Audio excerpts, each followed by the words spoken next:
I hate when some spinning pops up. It's like, oh, is it working?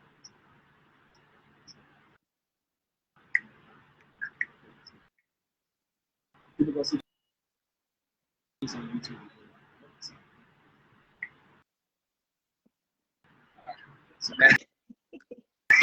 So now we just, all right, now we have to try to.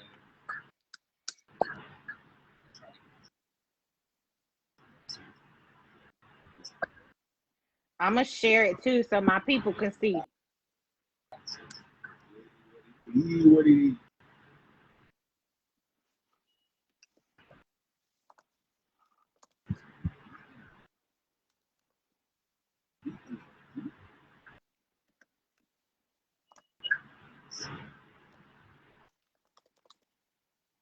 All right, hey, as y'all are coming in, please hit that little comment box. Tell me who you are. Tell me where you're from. I want to know who's in to listen to this. I'm telling you, we're about to bring this heat to y'all. That's on everything. You are in that comment box. I need you to drop in there. Tell me where you're from, what city you rep, what you do. I want to know. I'm telling you, this is going to be great. I'm telling you, we got a phenomenal guest on deck today for this podcast. It's going to be a treat for everyone that's listening today. I promise you that. I promise, I promise, I promise. See y'all. Shout out to you for coming in today. Welcome to the Altitude live stream. Oh Lord. Oh Lord, it's like 5. Woo! Ooh, 6. 1, 2. Oh, it's 6 now. Amen. You cutting up on first Sunday already in the new year, huh? Man, I'm trying to tell you. Look at that. Looking at oh God, let's get that 7 off there. We don't want to talk about 7s right now. Y'all read the book, you know why I said that. We ain't talking about 7s. All right. Shout outs to everyone who's 7 years. It's all good. It's all good. All right. Hey, you just hopping on the live, please. Over here, there should be a comment box. I don't know if it's this way. I don't know if it's that way. Whichever way it is, hop in that comment box, and I need you to put what city you're in right now, what you repping. We're about to have an awesome discussion. We're going to be talking about multiple topics that range from religion to education to history. We're going to be talking about a lot of different things. I promise you, this is going to be worth your time today. So we're going to give it, probably, we're going to give it 1 more minute. So that means you got 1 minute. Go downstairs, make popcorn. It's going to take too long. You're going to miss something. Oh, who that is? Who that? Oh, doctor. Oh, say it again for folks in the back. Doctor. Hey, Miss Monique Bassett, what's going down? It is awesome. That's my line sister. Oh, okay. Okay, hold on. Let me put this up for folks in the Shout out to you. I appreciate you being on. Thank you so much for being here today. Hey, TT! It's goody. I see you out there. She out in San Antonio. That's a good city right there. That's what's up. Good city. Who that be? Lola B? Lola Bunny? What's going on? Oh, she got. Oh, hold on. So you don't know, Seattle. Those are my stomping grounds. I used to do a lot of dancing, a lot of some of everything when I was out there in Seattle. As a matter of fact, homie that's up here right now, that's my dance partner. Literally, that's my dance partner. You know what? I would do the waving emoji, but I can't. But I'm gonna give you one of these. This is my. I want to know, why does the hand open so wide on the waving? Like, I don't know. That is like so random. Hey, you with the right person today. You want to talk about random. I miss your energy. You know what? You see this right here? Yo, I miss you too, Lola. Hey, much love. I hope everything is going well up there. You are great. You are awesome. You are phenomenal. I appreciate you. All right. Hey, look. I know I didn't finish giving y'all instructions for your snacks, so I'm going to give you 1 more minute. What you do? might want to go get you some water because I promise you. Matter of fact, you got a tea bag. And I'm already out of water. So y'all know what the vibe about to be with me. So okay. Oh, I know you blessed. You never tell me. TT, I'm always going to be. All right. So with that being said, Psalms, is you ready? I'm ready. All right. Yo, what up? It's me. It's your boy K Fitz, and I am so excited to be back in the building with you once again today. Today we're doing a very special live stream. I have the awesome, the phenomenal, the stellar Miss Rasheedah Jackson. She is on the line today just to be here with you to talk about a couple of different things. Today in particular, we're really going to focus on her book.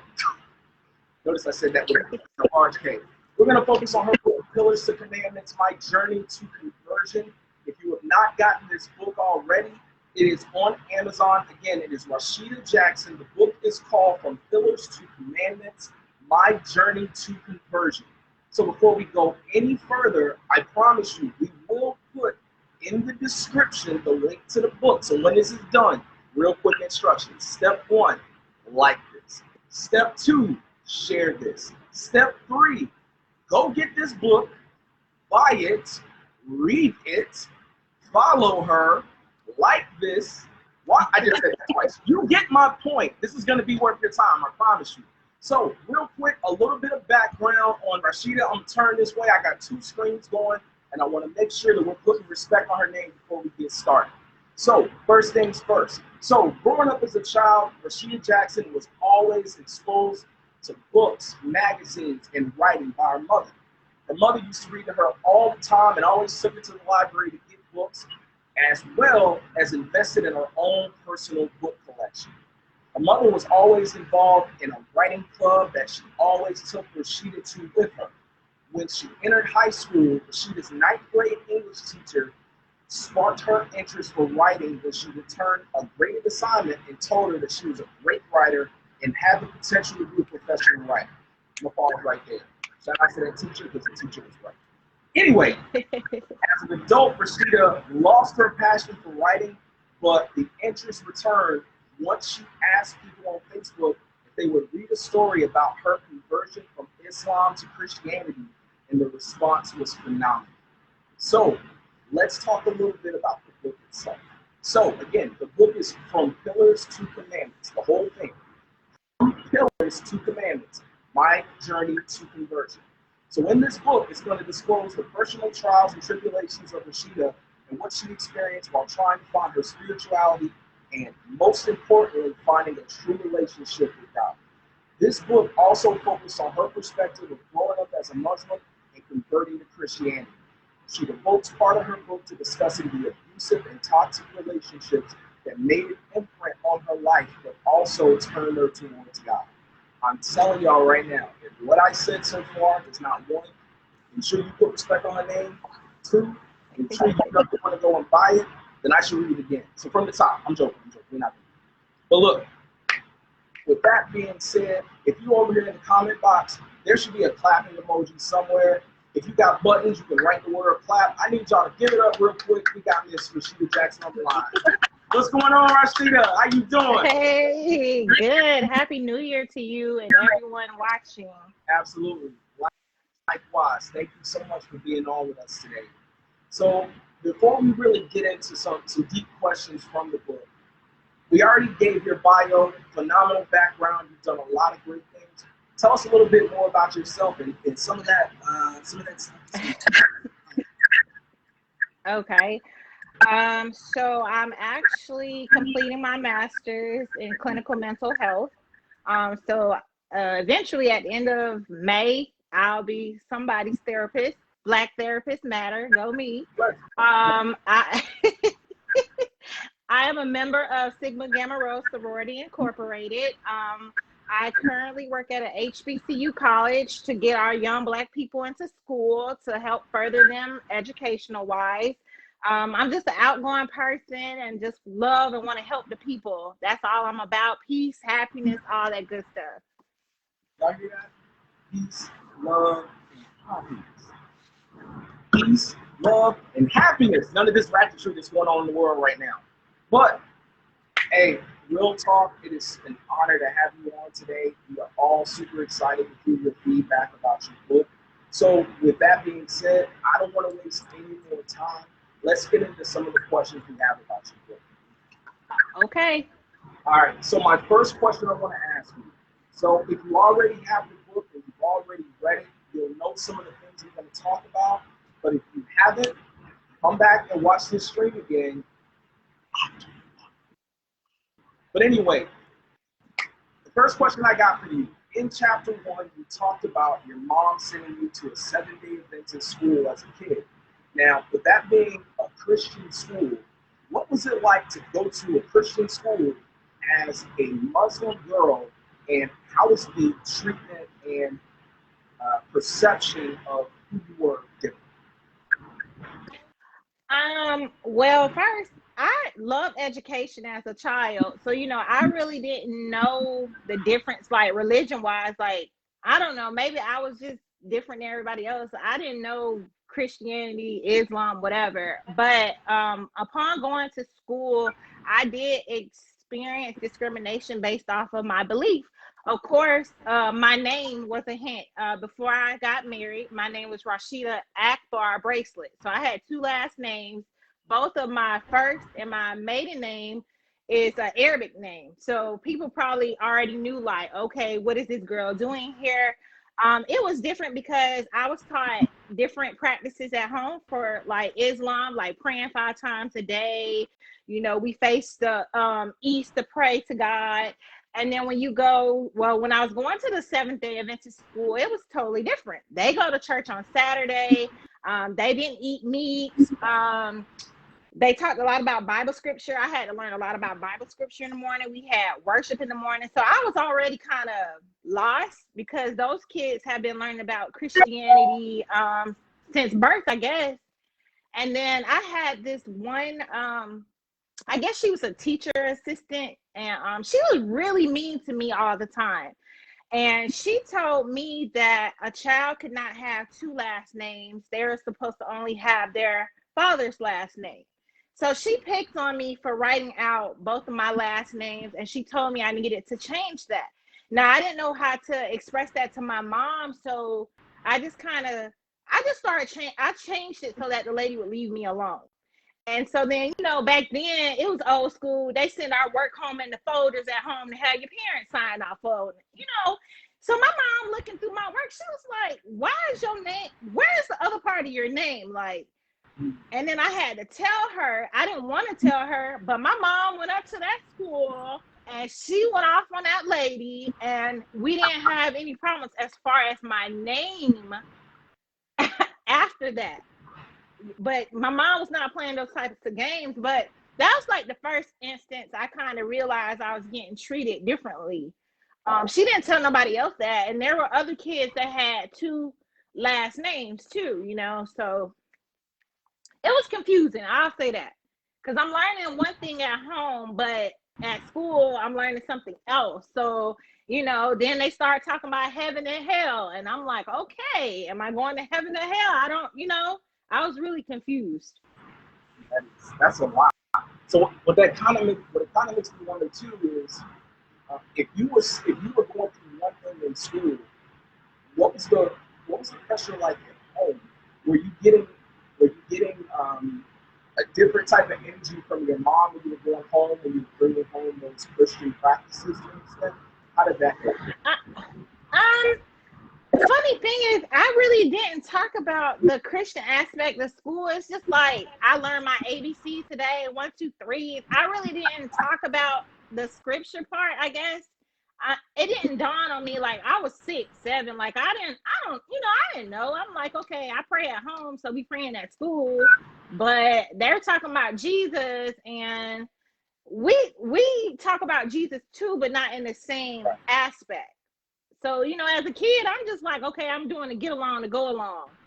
with the rest of my peers. So I never really brought the religion part home to my mom or anything like that. Okay. No, that sounds like a good choice. Okay. No, now I'm serious. I know for me, if I came home and I said anything out of pocket to my mom about anything, it could be religion. I could tell my mom. So my mom was one of them folks like, when you come home, you immediately hit the table and you start studying. And if she said, "What's 2 plus 2?" and I said 5, there was a whole. And matter of fact, I know TT. I know you out there. If you met my mom Joanne before, you know Joanne pulls up in a heartbeat. So all jokes aside, I understand the energy, and I think it's amazing that you displayed the resilience throughout school to get you where you are today, where you're writing content and leading people to a different perception of spirituality and education in the long term. That's great. My next question I have for you. So, in another chapter of your book, you made it clear you are a sports enthusiast. So, what type of sports do you like to play? I like back then, even now, even though I don't do it as much, I like to play everything. I played football, I played basketball, softball, I ran, I did everything. Like, I was a tomboy back then, and kind of, I kind of still am now, but I wanted to play with the boys. I ain't trying to hear all that jump rope stuff. Like, your girl is out there playing with the boys, okay? So, even now, I like sports. My husband is a basketball coach too, so. Hey, not too much. Yeah. So I just love sports. I love, and then because how I grew up with my cousin, like he was a boy, and he always used to say girls can't do what boys do, and I'm like, yes, we can. So my mom was kind of like that too. Like she was into sports, she ran track. Like I come from an athletic family, so. Hey, look, I understand.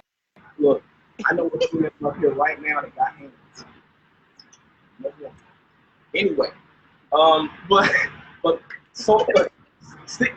staying focused in on the topic of sports. So while you were going to that Sunday event in school, this was in middle school, I believe. Yeah. You were playing a lot of sports with the boys, and in your book, you spoke about a pastor wrong, and you extend your knee while playing.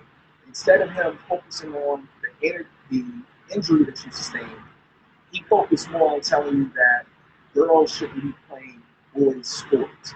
So I could tell that kind of fired you up and cleaned you up a bit. So how did that make you feel at the time? One, about being at a Christian school and them not seeing equality in males and females.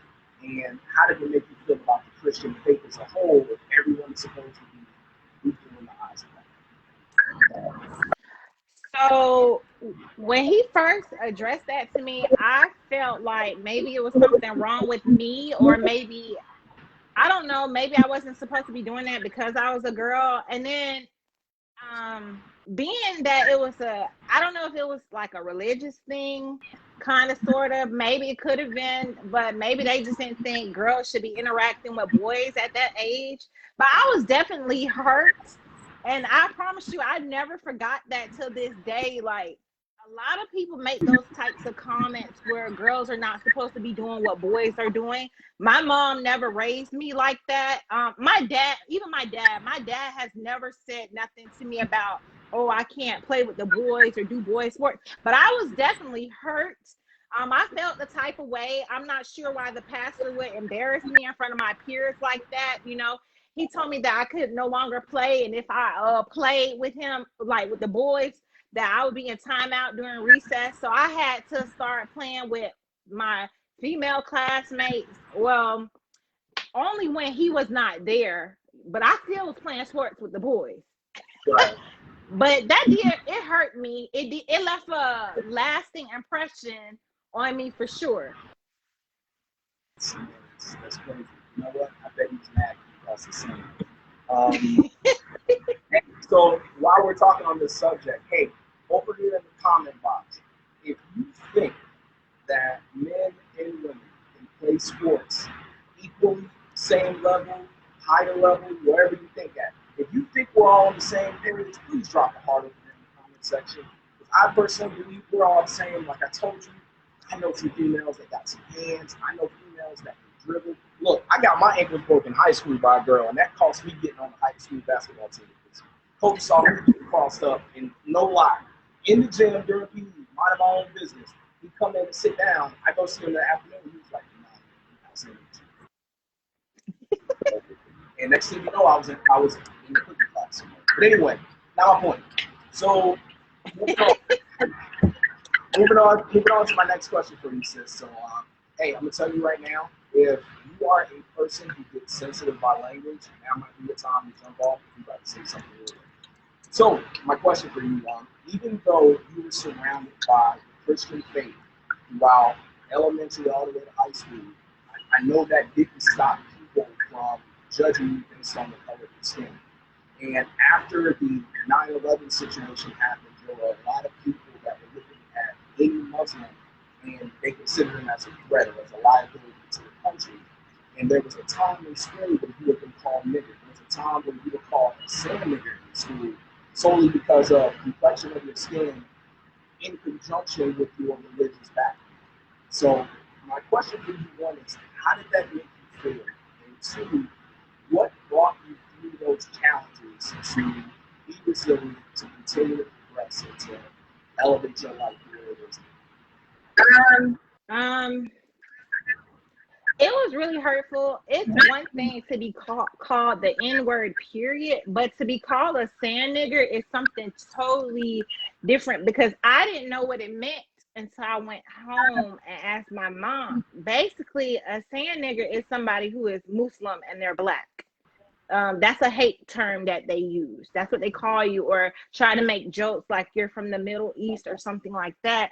And that hurt my feelings too. I was always on the edge after 9/11 happened because, you know, in school they started to watch those videos more. And like I said, you know, people knew based off of my last name that I was not Christian. So that kind of made me a target. I was nervous. I love history class, but I didn't like it when it came around to September for obvious reasons. I was scared at some point because I used to get bullied a lot because of that, you know, because of my religion. And honestly, if it wasn't for my mom and a small group of friends that I had to see me beyond my religion, I might not have made it. Like, it was days that I did come home crying from school because of that. Like, I didn't know what to do. And I couldn't understand why people couldn't see me for who I was, not because of my religious beliefs. Like, that does not make me as a person as a whole. I still was playing sports. I was an A student. I didn't get in trouble. I was a good friend, a good daughter. Like, I couldn't understand that. That scarred me. I'm not gonna lie to you. At some point, it started to click on me that I started to become embarrassed of my religion because of the social experiences I had. So I wasn't as comfortable with telling people that I was a Muslim. I really just stopped talking about religion altogether. I really just didn't say anything. You know, I had someone ask me, why did my uncle blow up the World Trade Center? I'm like, I'm from Florida, Jacksonville. My uncle, I'm not even related to dude. I don't even know him. Like, so it was hard. It was really tough. I was worried. I was always on a higher level. You know, we're stressed in high school, but I had an extra level added to that because of my religious background. What's crazy is that we still live in a society now where people have gotten popular to be able to say whatever it is they want to say because you're backed by the first amendment, which is great. You know, cool, you got that amendment, but let's be clear. Two takeaways. Number one, we are not our two, we have the first amendment. So at the end of the day, we try our best to stay away from using these, but I think it's very, very important, like you said, that you have people around you that sustain you mentally, keep you confident, prevent you from going that stop. Eventually, like in your case, yoga led you to further education, led you into the school system where you're now making a lot of positive impact lives on a daily basis. So I just think it's awesome that you have a team around you that support you. So where you want to go next. Definitely. So Thanks, bro. so you know, so speaking of school, this perfectly segues into the next question. So your first time away from school. So real quick, before I even ask this question, hey, if any of you graduated from an HBCU, those in the back that don't know what that is a historic black college or university, I need you to stand up right now, get in this comment box, and tell me which HBCU you graduated from. This one right here, this one graduated from Fayetteville State University, Fayetteville, North Carolina. What's good? But if you graduate from the HBCU, please drop it in the box. We're going to continue discussion. So in the this discussion, see, I'm over here talking in front of an educated therapy. But in the meantime, this, I know you you graduated from the, as you put it, the illustrious, the amazing, the astounding, the phenomenal Bethune University. And that was your first time away from your parents. So you really had a chance to branch out and to become you in the first time with no one to your left and right kind of pushing you. So your first time away was at the Cookman, and I want to know, what was the change of atmosphere coming from your educational upbringing?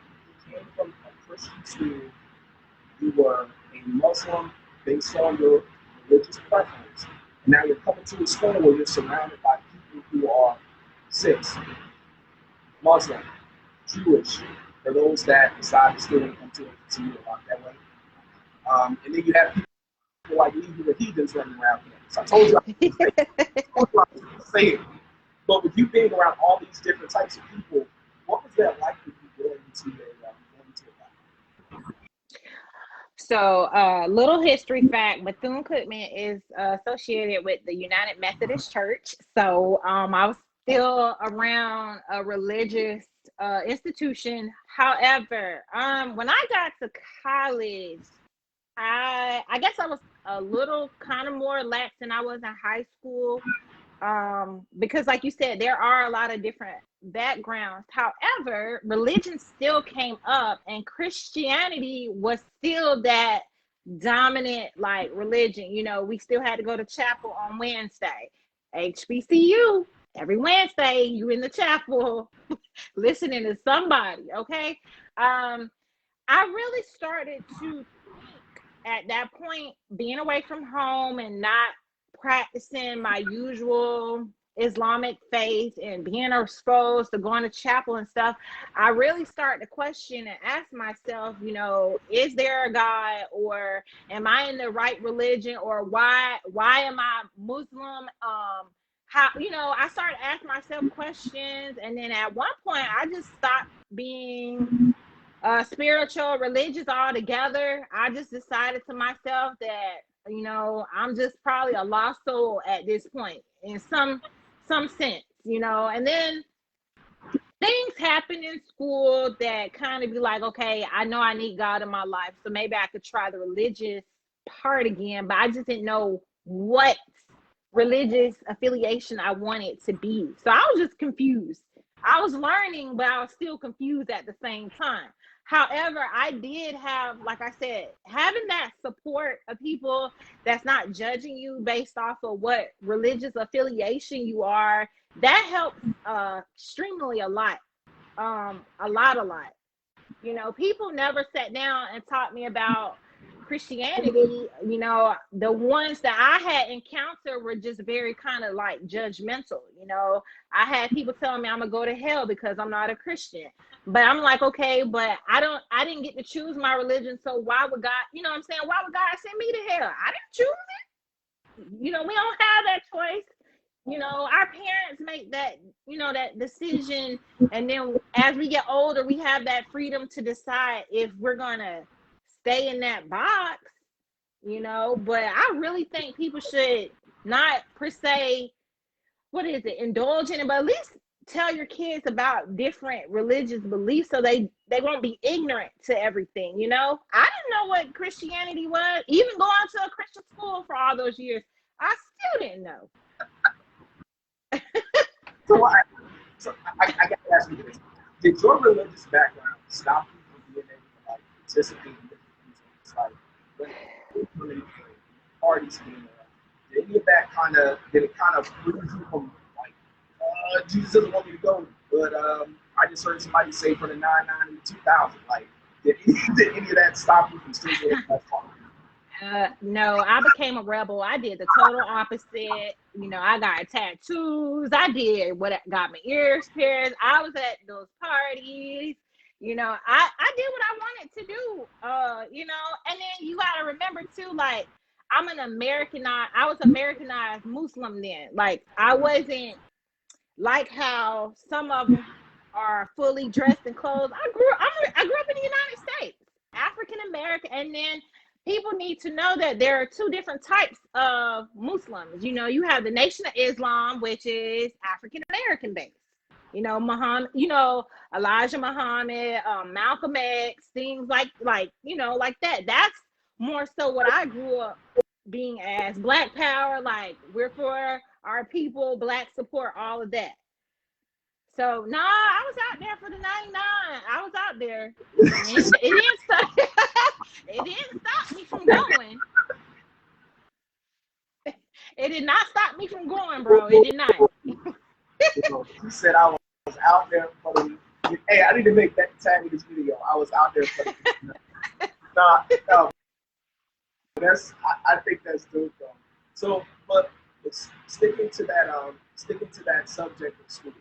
So while you were attending the thing, not only was the transition from one education system to a universal education system, even though it had a Methodist background, but the education itself was a challenge at times for you and a lot of people.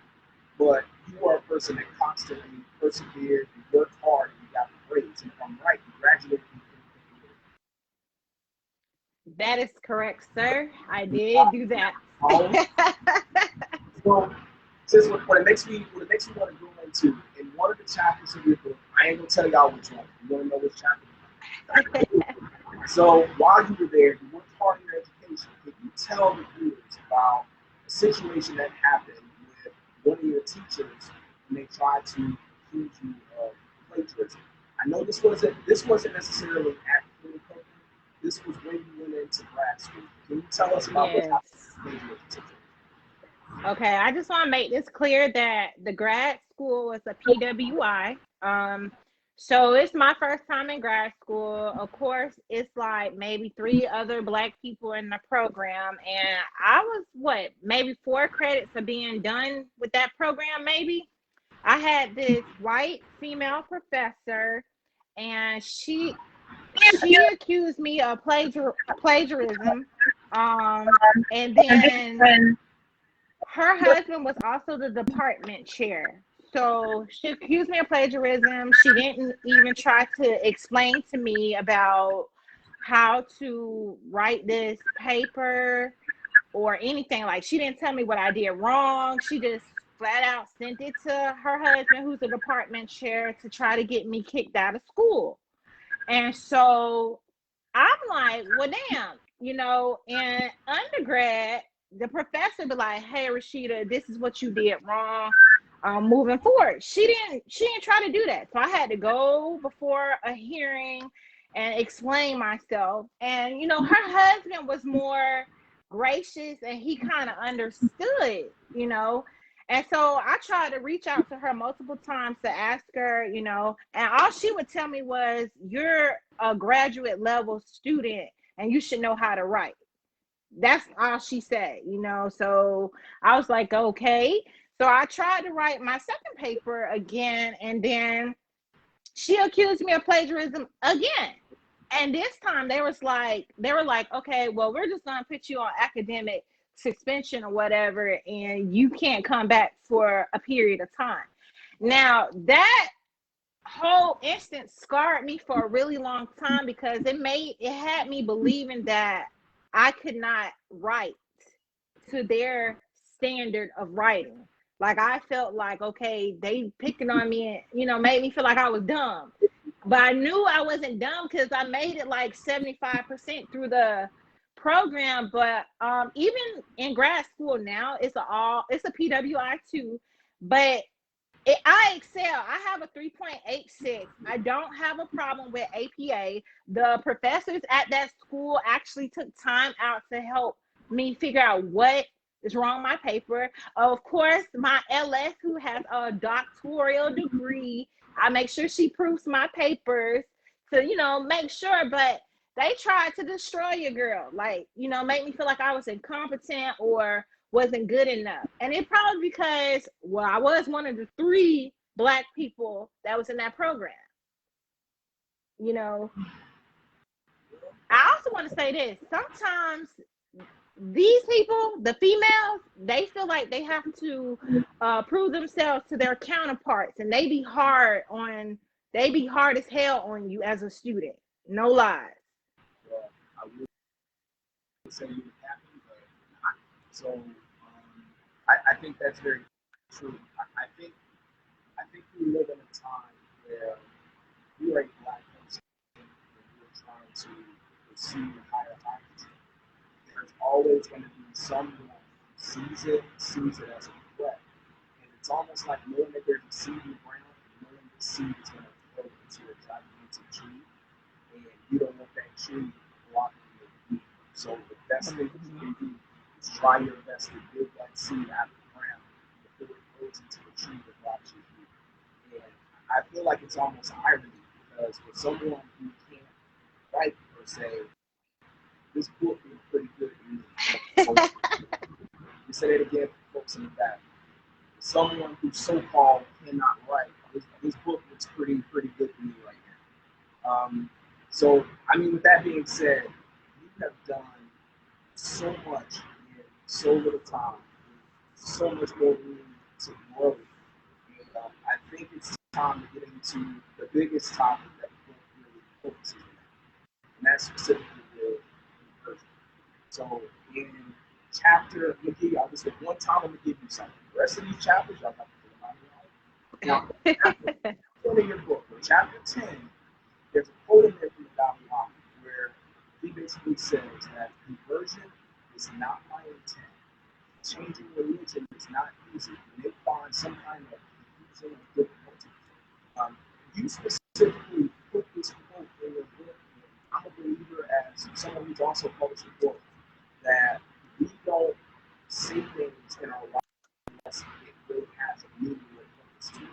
So, why did you pick that phrase in particular, and what does that mean to you? I'm going to say it one more time for the listeners, just so they understand the context. So again, the quote from chapter 10 is, conversion is not my intention. Changing religion is not easy. You may develop some kind of control. What did that phrase mean to you? So I picked that quote because I would have never imagined in a million years that I would have converted to Christianity, especially with everything that I went throughout my life. I guess I don't know if this is my expectation or society's expectation. Like, once you're a part of a certain religion, you have to stay there.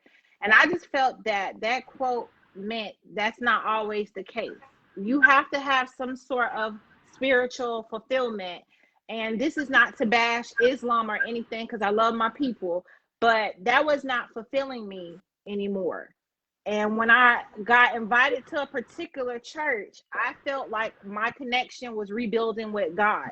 I went to a non-denominational affiliated Christian church where it was blacks, whites, whatever. Like, they were just different off the rip. Like, it wasn't your typical Baptist, Methodist church or anything like that. They actually talked about social issues was going on. They talked about religion. They took time out to teach me classes before I decided to get baptized. They taught me stuff. They took the time out to say, oh, okay, you know, we do know about Islam. We do projects with them in the community. So this opened my mind up and said, okay, so everybody is not the same. All Christians are not the same, you know. And that quote just stood out to me. Like, religion is hard. Let's just be honest. A lot of people don't go to church. A lot of people don't go to the mosque or whatever for a lot of reasons. It's not an easy thing, and you deal with that daily. Sometimes you like, God, why you doing this to me? You know, I ain't gonna lie, you lose faith at some point. I did. I thought I was bad. I said, all right, I ain't gonna believe in God no more. You know? So that quote just stood out to me because it resonates with my life. Like, that's what I went, everything he said, that's exactly what I went through. I didn't expect to convert to Christianity, nor did I think that was something that I would do. But I did because it feeds me spiritually. Not because, oh, being Christian is the right thing to do. That is what feeds me spiritually. That is how I talk to God. Not to say, you know, we can't go to church anymore, but, you know, it opened up something inside me that I never had before.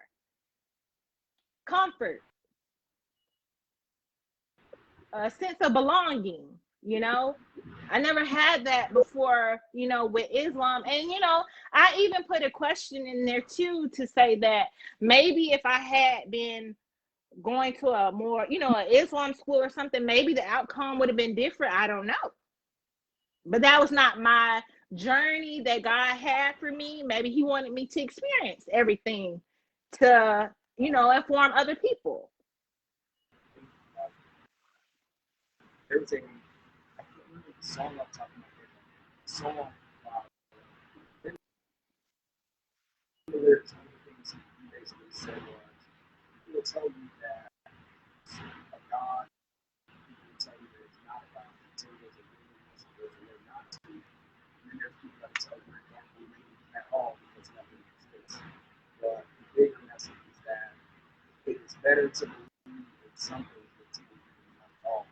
And in your case, you had a belief, saw a belief that you really to matter to you. You went after what you to God. There's no shame in that. There's nothing negative about it. You did what was right for you, and it's going to take you on the right path to seeking God and seeking His face to take you where you are to awesome things. For anyone out there that's listening, I want to put this out there too. If you are an individual that is in a religion, don't feel like that religion is touching you directly. You're not feeling God's presence in steps in your actions every day. I'm not telling you that you need to reconsider and try not to like. Religion isn't like shopping. You don't go on the shelf and say, "No, I'm gonna try. I'm gonna search into it." You have to honestly look at yourself and see what is it that I'm looking for, and how do you lead you in a direction that takes you closer to Him. Everything always get closer to God, to get closer to the desires of humanity. So as we get out, see, I'll take it back to that. Sis, my last question for you. At the in your book, I'm not going to say where. So in your book, there's a section where you put in 21 questions. And all 21 of these questions relate to various topics about the book, education, conversion, how we treat people with different relationships. It's interesting because in most books, people put questions in.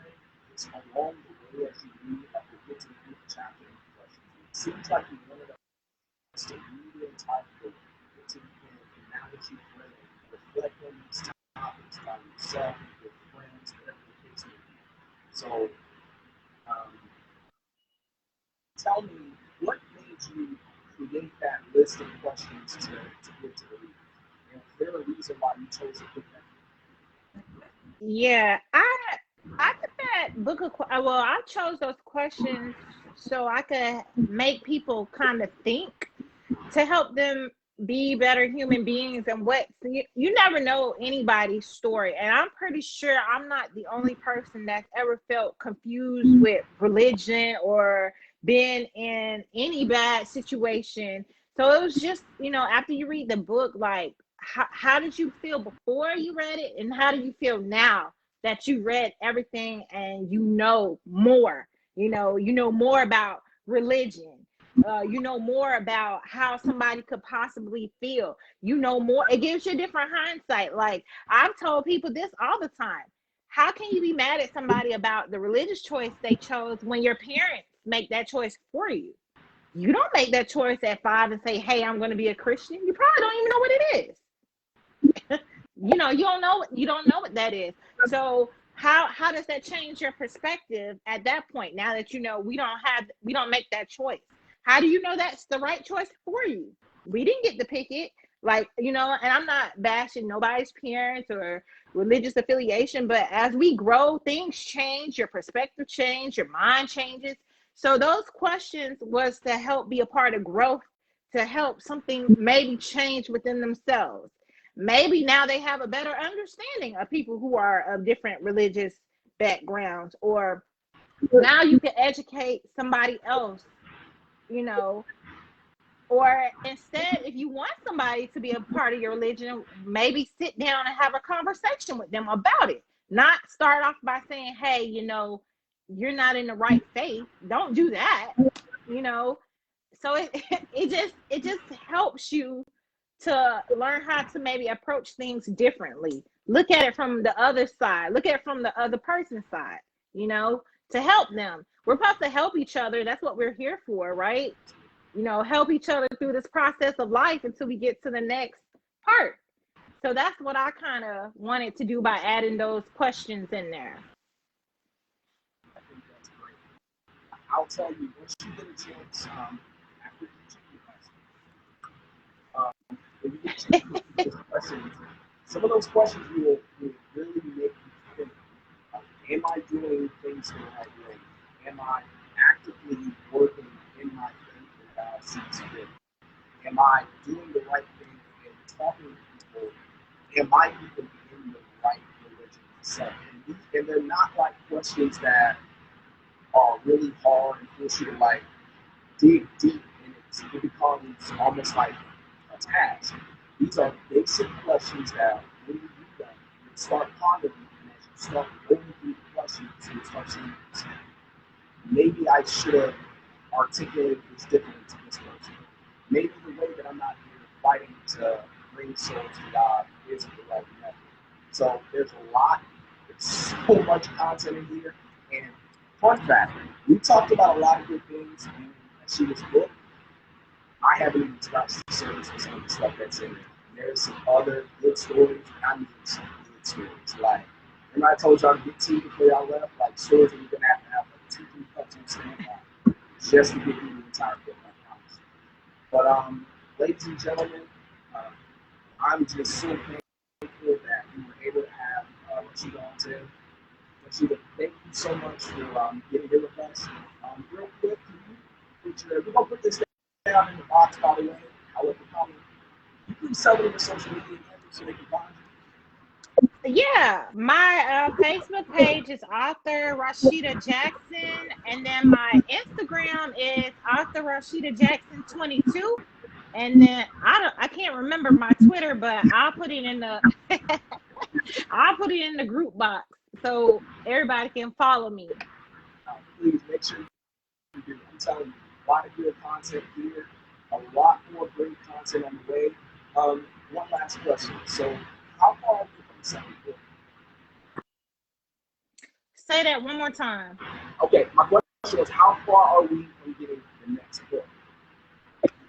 Well, I'm actually working on a few things now. I'll just give you a little insight. I'm working on a mental health book for African American women, somewhere along the lines of, sis, you don't always have to be strong. There are not a lot of mental health books out there for African American women to read or utilize once you're in therapy. I suggest therapy is always good. It's more of us breaking into the field now. So this is just going to share stories of different types of Black women that we all go through a lot of the things. My chapter is called The Invisible Black Woman. So, you know, I'm going to tell how I feel in society, or how society feels me, you know, what I've been through. I got a chapter in there called The Strong Black Woman, The Wise Black Woman, The Single Mother. It's a lot of things in that book that's going to help. Like, we have different things that teaches mindfulness in there, or coping strategies. If you know, if you don't want to go to counseling, that book is definitely going to be for you. So yeah, I'm trying to have it come out this year. Let's just say that. All right, y'all heard it here now. So in the meantime, while we're waiting for that next book to come out, remember, From Pillars to Commandments, My Journey to Conversion by Miss Rasheedah Jackson. It's out right now. You can go on Amazon, get yourself a copy. We'll make sure to put it down in the description. But, ladies and gentlemen, that's all the time we have for today. Again, my name is Fitz. Rasheedah, thank you so much for coming on. No, thank you. Thank you, everybody. In the meantime, y'all, move your dreams, move the world. We will be posting this to YouTube. I will talk to you soon. Take care.